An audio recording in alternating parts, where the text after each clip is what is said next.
Hello, welcome to the Sheldrake-Vernon dialogues with myself, Mark Vernon, and Rupert Sheldrake. Hi there, Rupert. Hello, Mark. We thought today that we would talk about evolution, another fundamental principle in modern science, and one that has a very particular focus when people talk about Darwinian evolution, of course, but it is a much broader notion too. It can be talked about in a number of different ways. And so setting it in that broader context, I think seems interesting, Rupert. And it's something you thought a lot about because of the history in particular. Yes, I thought a lot about this because of my ideas on morphic resonance, which are really about memory and nature, and the idea of the laws of nature are more like habits that evolve rather than being fixed principles of nature laid down at the Big Bang. And in the context of that, I've been thinking about these models of time. Most civilizations, the ancient Greeks, the Hindus, the Buddhists, and others, think in terms of time as cyclic. You know, you have cycles of the year, cycles of life, birth, death. They usually have models of reincarnation, sort of lives recycling, rise and fall of empires, that kind of thing. Cyclical views. By contrast, the Judeo-Christian view of history is a developmental view. It's a movement towards a goal. And for the Jewish people, the prototype journey was the journey out of bondage in Egypt through the wilderness to the promised land. And that was supposed to be a land flowing with milk and honey, a kind of restoration of paradise.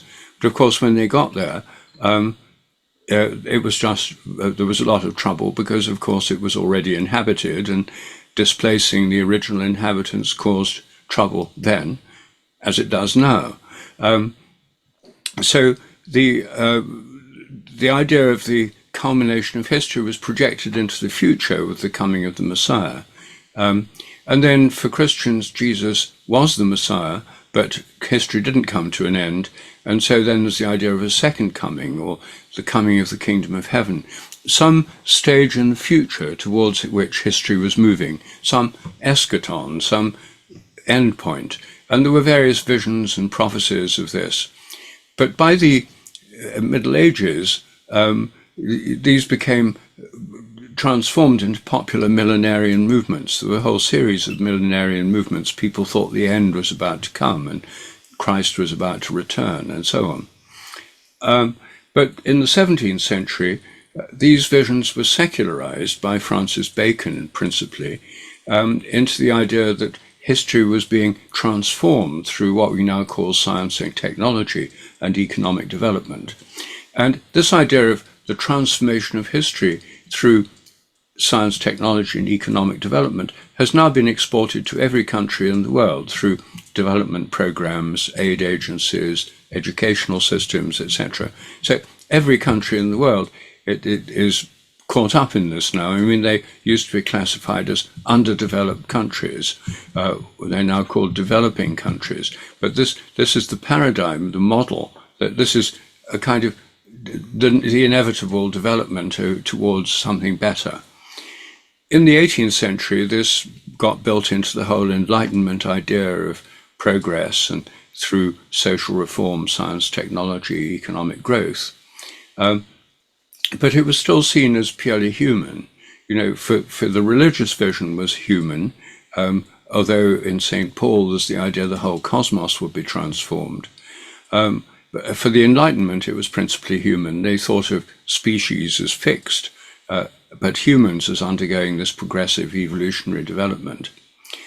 But at the end of the 18th century, then there were these more general visions of evolution with Erasmus Darwin, Charles Darwin's grandfather, and Lamarck, the French philosopher and zoologist, who thought in terms of all of life evolving. And they thought of it really as a kind of impulse within life, that it was a kind of romantic theory of evolution, an impulse of life having its own autonomy and evolving. And then in philosophy, Hegel had the idea of a kind of the evolution of the spirit, which Marx turned into the evolution of matter. So these were all evolutionary philosophies in the 19th century. But with Darwin's theory, the idea of evolution by natural selection sort of naturalized the whole process and made it look as if it could all be explained in purely scientific terms. But it was still confined to biological life. So it was now humans were evolving, biology was evolving, but physics wasn't.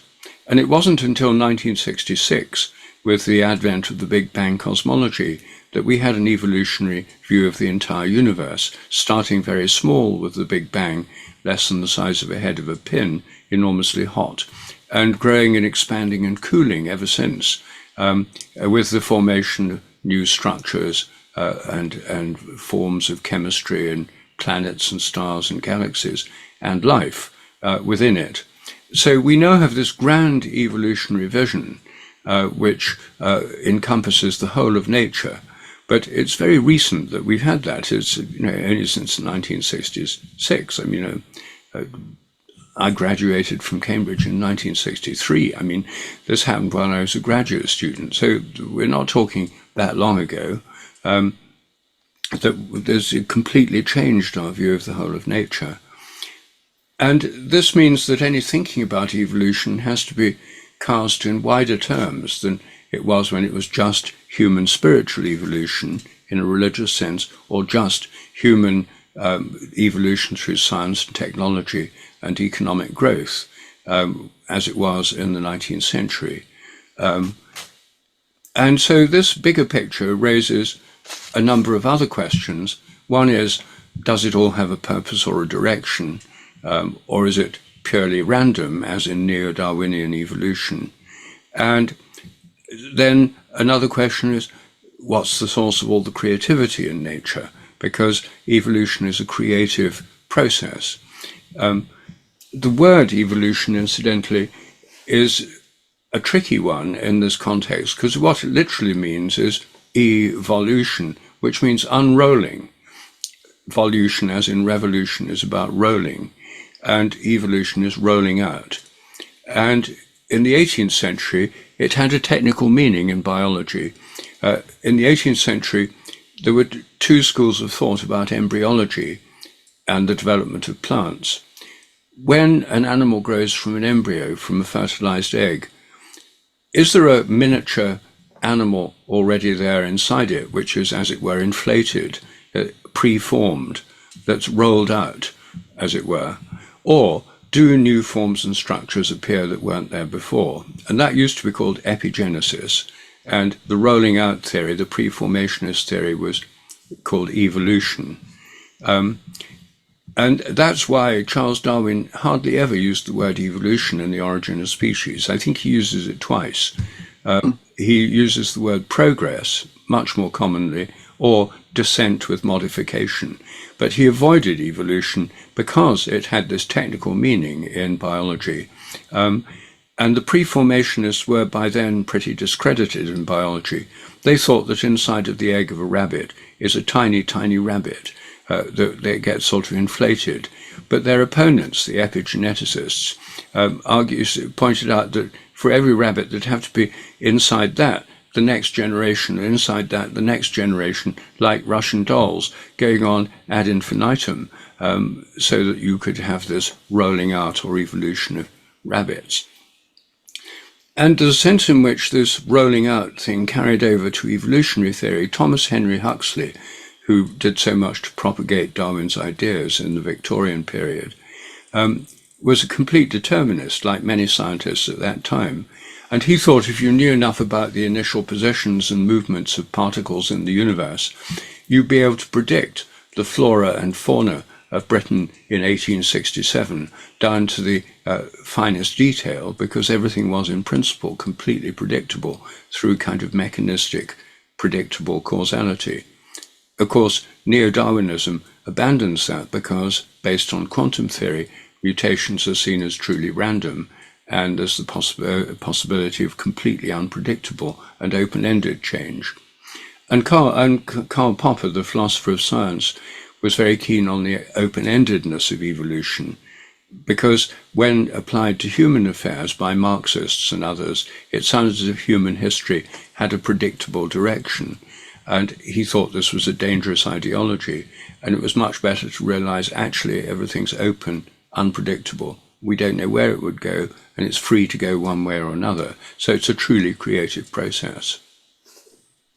Yeah, it's fascinating that there is this wider context for these ideas.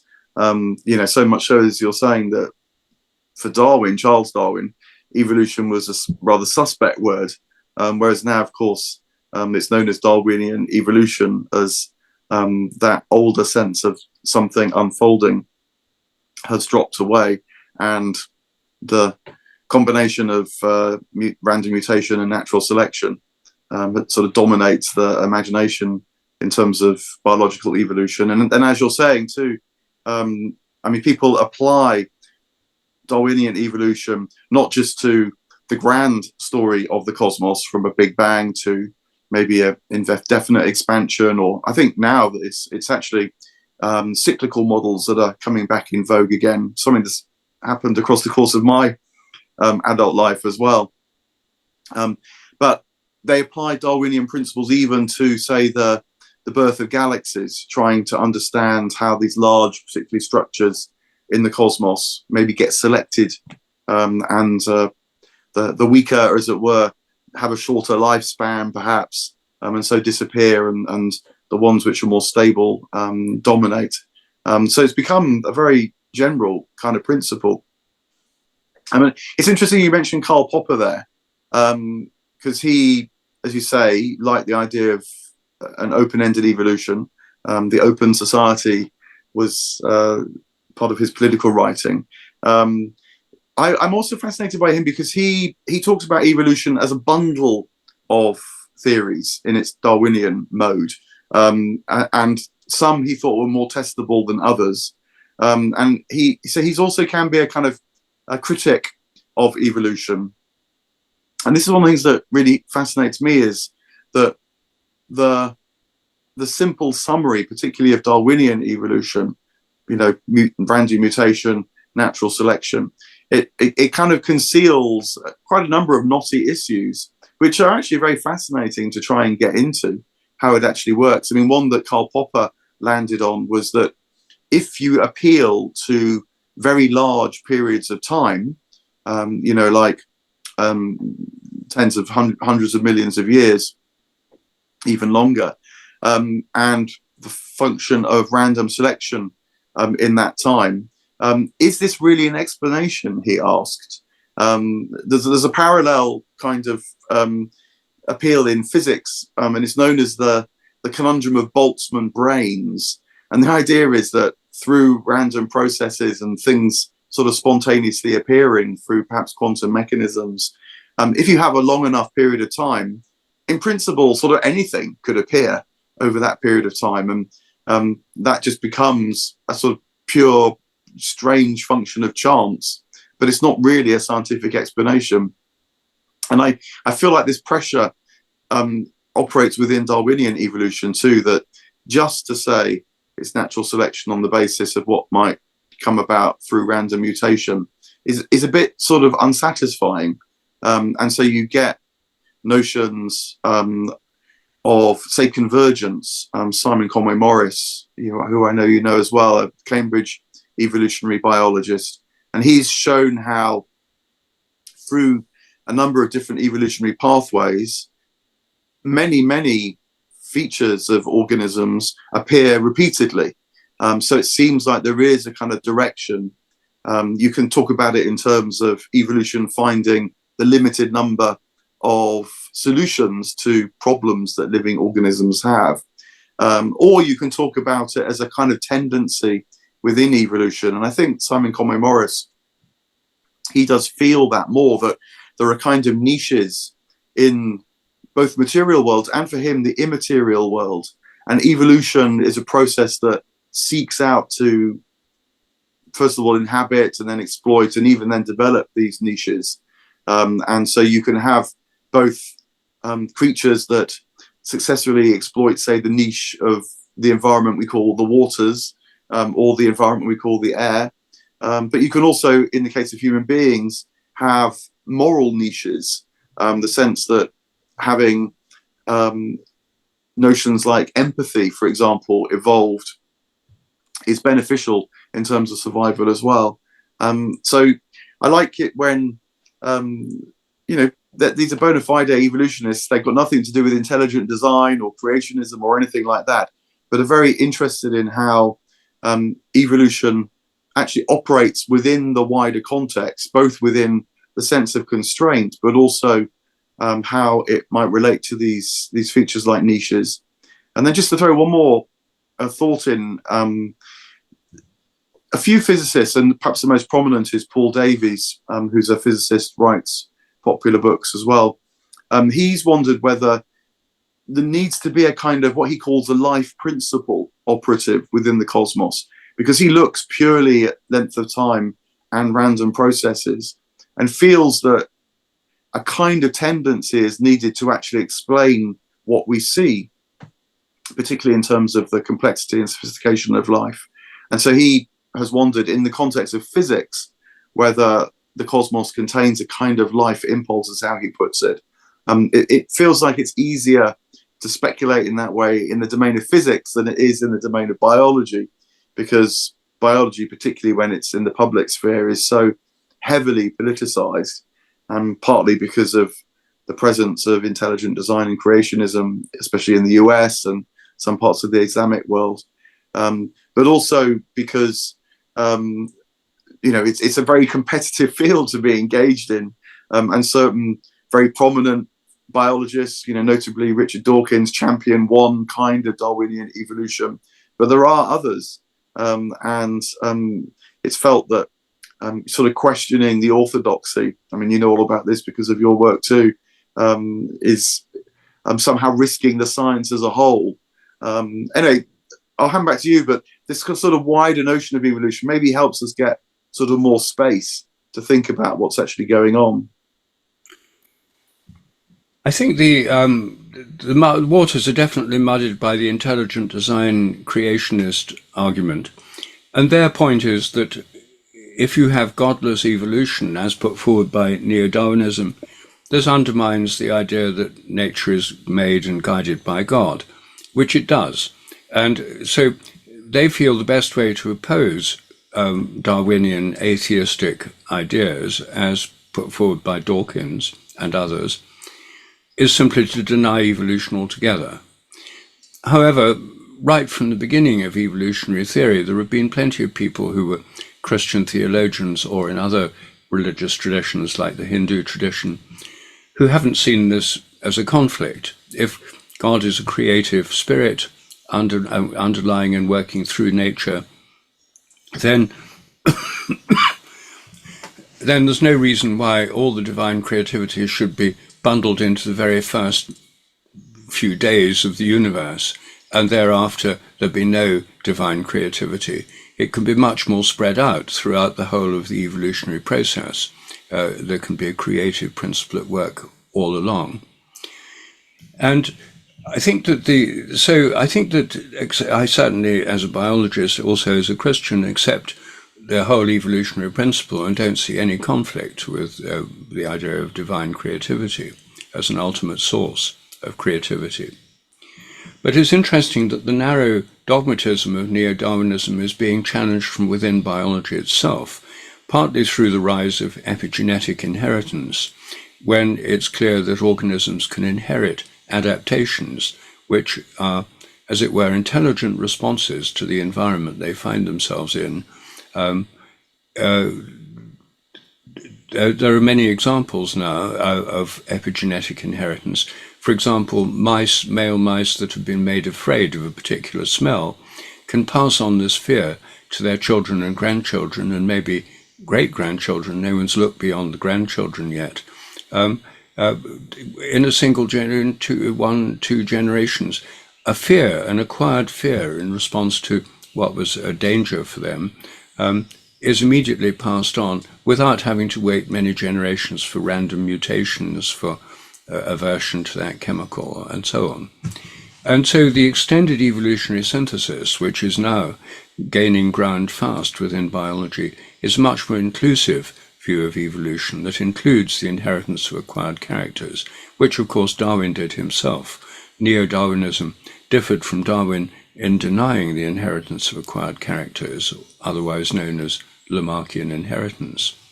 But now it's been rebranded epigenetic inheritance. It's pretty mainstream. So I think that one of the really big questions, though, is the question of creativity. And the philosopher Bergson was very keen on stressing that evolution is a creative process. His main book on the subject is, of course, called Creative Evolution. And he thought there was a creative impulse in the whole of life, which led to the production of a whole new variety of forms that's not unlike the Hindu idea of Leela, of play, of God at play in the universe. The idea that there's a creation of incredible diversity of forms, which we see in biological life. There are millions of species of beetles, for example. There are countless species of plants and animals and fungi. I mean, why is all this diversity necessary?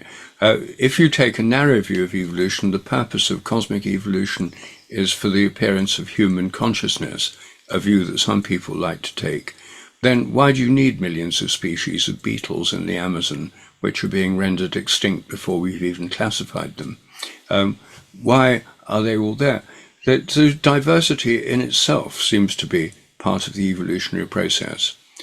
And I think this was something that the evolutionary theologian Teilhard de Chardin was trying to get at when he recognized, on the one hand, that evolution has some kind of end or goal to do with consciousness, which he called the omega point.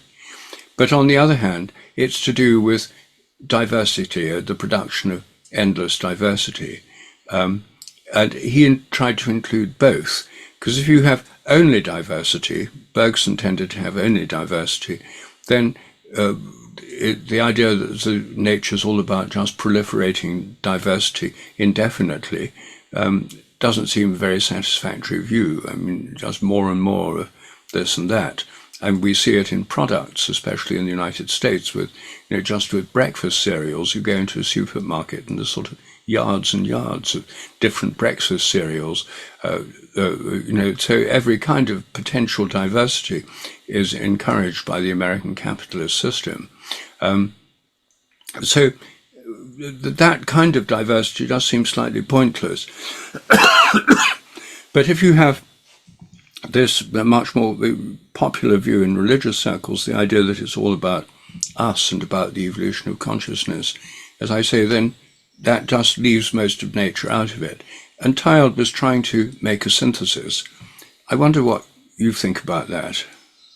Yeah, he's a very fascinating thinker who's actually, since he died, really, his time has come posthumously as much as during his own lifetime. And I think that trying to bring the two sides together, as you're saying, the creativity, but also the diversity, is worth doing. I mean, I do know some people who find the length of time, the great vast expanses of evolutionary history themselves something of a kind of challenge, because it can seem a lot of diversity on the one hand, but it can also seem immensely wasteful on the other. And especially if you factor in the suffering that seems to be inherent in evolution as well. The survival of the fittest is not a useful summary, but it does at least capture something of the struggle that's inherent in certainly a godless form of evolution. But I wondered about bringing in this other element which you mentioned earlier, which is the play between the linear model, progressive model, and the cyclical model. And for my money, this thinker that I'm very influenced by, Owen Barfield, he has something to say to this. And he sometimes actually is kind of paired up with Teilhard de Chardin. But where Teilhard de Chardin has a broadly linear sense of this direction of creativity, And you said there's a sort of omega point, and he talks about things like a noosphere, a kind of network around the Earth that is at once an evolutionary ecological network, but also is a kind of psychological, even sort of mental network. And sometimes people get, I think, a bit reductive about it and align that with the internet. Although actually, just in parenthesis, de Chardin wasn't averse to very explicitly making links to technological evolution as part of this combination of human evolution, the evolution of the natural world, with technological evolution as well. Even in slightly disturbing moments, actually, he wrote a kind of meditation on nuclear weaponry, and saw in the bright flash of a nuclear explosion a sort of echo of the divine brightness as well. So he's not always a comfortable read, put it like that. But Barfield, what he thought was that we've got to also address this linear notion and not just let it run away with us, because he was alert to it, because although there was this origins of a sense of history unfolding towards a goal within Judeo-Christianity, it gets overlaid in the modern period, Barfield felt, by positivism, which sees a kind of evolution of consciousness in the sense of we're now more advanced than more primitive societies. A figure who described a lot to do with positivism might say that there's a kind of primitive sort of mythological period, and then there's a more developed religious period which has more sophisticated theology. But really the goal point is to reach into a kind of scientific or rational era, such as we live in now. And what Barfield thought was, no, maybe there's something from the Eastern ideas that can be combined with the Judeo-Christian that at once also challenges is a sort of straightforward positivism. And his favourite shape, rather than a sort of line going up, was actually a U shape. And he argued that both the individual, but also over periods of time, there's a kind of pattern of descent. And then through that descent, which often is a time of darkness or suffering or the more destructive sides of what might be witnessed in evolution, that leads to an ascent. It makes a kind of new possibility, clears the ground. And so he argued that we human beings shouldn't be thinking of our evolution of consciousness, say, as if there were a kind of elite vanguards that are somehow more evolutionarily evolved, that are somehow paving the way for the masses to follow on behind.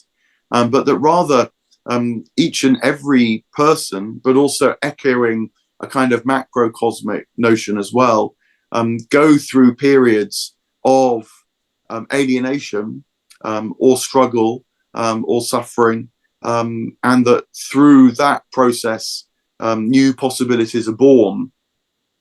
So he argued that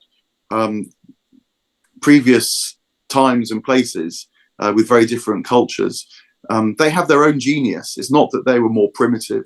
Ancient Egypt, for example, clearly has immense sophistication, immense capabilities, a kind of knowledge perhaps that is very hard for us to grasp now, but just to call it more primitive doesn't seem right. But at the same time, particularly in the Christian dispensation, Barfield was Christian, he felt new possibilities for awareness, for consciousness have been born. They're not necessarily in a linear relationship to what came before. And in this, he was, he felt that the mixing of East and West was really important to try and grapple with in the modern world. He felt that was one of the great features of the 20th, now 21st century. And so thinking about notions like evolution is certainly part of that as well.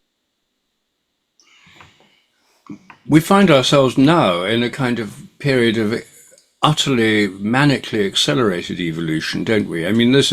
These are not just abstract sort of armchair issues, that the whole of our culture, the whole of the earth is now tied up in a kind of highly accelerated process of innovation. And artificial intelligence is the most obvious example at the moment of rapid change, which will have disruptive effects on all traditional forms and even modern industrial forms of organization.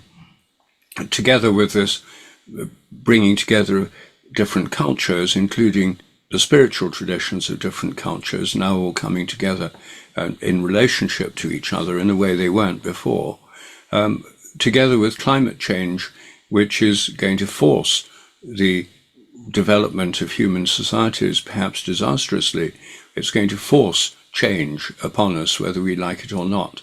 So by believing in evolution, by believing in the idea of change, and by believing that we're part of this process of change, which originally, as I said at the beginning, was a religious view of history from the Judeo-Christian tradition, it's now become a global article of faith, and what's more, it's a self-fulfilling prophecy, because the more you believe in change and innovation and stuff, the more that actually happens. I mean, governments actually have departments to facilitate and promote innovation, and people are praised for being disruptive, whereas in the past, people who were disruptive were usually penalized. So we're now in a position where all these issues are actually urgent and something we almost have to think about. Where is it going? You know, governments have this problem where political ideologies have that capitalism just says more and more. And, you know, old style communism said more and more, but with state control. And is more and more enough? Well, obviously not. And what's more, we're not going to get more and more as we reach the limits of the Earth's carrying capacity and resources and so forth. So there has to be some other kind of evolution in the human realm as well. And that's obviously the challenge that faces us now. And I don't think anyone has a clear answer, which is why so many people are confused and lost at present, as things happen faster and faster around us all. Yeah, I think that, you know, another remark that Karl Popper's famous for is the idea of a kind of progressivism that just writes promissory notes for the future. You know, things can only get better, or, you know, we will discover the solution to this problem. But I think we are in a time where there is, at once, it's a very contradictory time in a way, that clearly there's tremendous innovation underway, and watching what will happen with AI, either with, you know, excitement in some respects or trepidation in other respects. That's part of the tension of now. But also, I think that this idea that materially, like you're saying, things can only evolve into a more and more enriched future, that too seems highly suspect. Whether it's fundamentally a technological problem or a political problem or an economic problem, the idea that politicians certainly can write promissory notes for the future has been sort of discredited. And there's a great risk that in the midst of all this innovation, a tremendous demoralization, I think, can take place as well. And for me, although you're right, no one has a complete answer to these questions, but the neglect of spiritual evolution is part of the problem that we're facing. You know, someone like William Blake, he would say, more is the cry of a mistaken soul, i.e., if your vision of evolution is just somehow accumulating greater and greater quantities of material goods, pleasing though those may be, you're ultimately not going to satisfy something at the soul level. More is the cry of a mistaken soul. But then he has this notion, he's still very committed actually to a kind of advance, because he says nothing less than all satisfies man. You know, we are the creature who have these infinite yearnings, this sense and taste for the eternal. And whilst we clearly live mortal lives with all the struggle and the suffering that entails, that doesn't stop the yearning for the infinite, the yearning for that which is outside of time as well. So I guess that all intensifies the kind of sense of pressure, such as you're pointing to, that we live with now. Very good. Well, I think that's a good note on which to end. Yeah, thanks very much. Once again, expanding these notions. We've ended on this slightly alarming note, but perhaps it also gives us room for maneuver, keeping particularly the spiritual side of things in our imaginations as well. So, look, thank you, Rupert. Thank you, Mark.